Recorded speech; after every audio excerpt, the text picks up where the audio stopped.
ఇక్కడికి ఆయిల్ ఎలా వచ్చింది? మెట్ల మీద ఆయిల్ ఏంటి?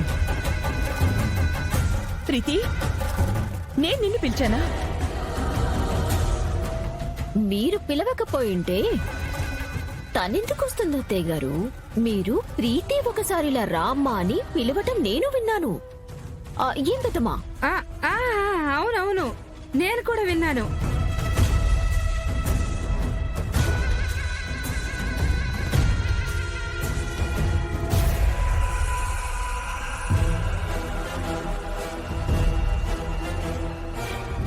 కొబ్బరి నూనె.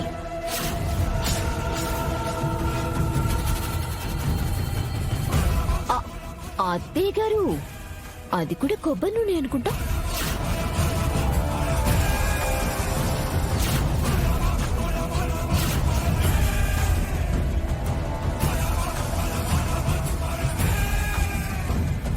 ఏ అనన్య, తల తిరుగుతుందా? ఏం అత్తయ్య గారి కావాలని ఈ పని చేశారని ఇక్కడ ఎవరిని నమ్మించాలని చూస్తున్నావు?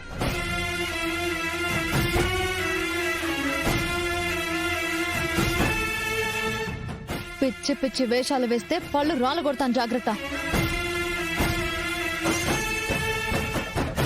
అమ్మా ప్రీతి, నేను నిన్ను పిలవడం అబద్ధం అమ్మా. ఇక్కడ ఆయిల్ ఎలా పడిందో నాకు తెలీదు.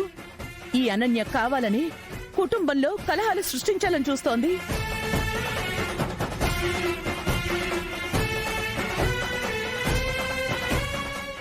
అత్తయ్య గారు, మీరు పిలిచారని బహుశా నాకే అనిపించుండొచ్చు. ఇక్కడ ఈ ఆయిల్ కూడా పొరపాటుగా ఎలాగైనా పడుండొచ్చు.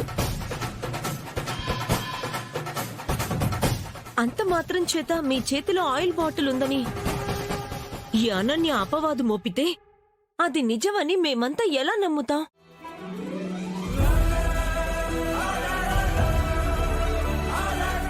మీరేంటో, మీ మనసేంటో, మీ వ్యక్తిత్వం ఏంటో మాకెవరికి తెలీదా ఏంటి?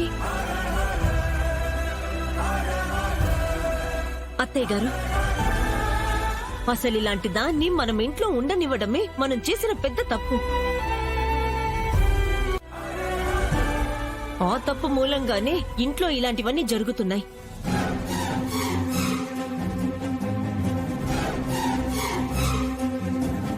అత్తయ్య గారు, రోహిత్, జరిగిందేంటో ఎవరూ మనసులో పెట్టుకోవద్దు. ఇలాంటి చెప్పుడు మాటలతోనే కుటుంబాల్లో చిచ్చు మొదలవుతుంది.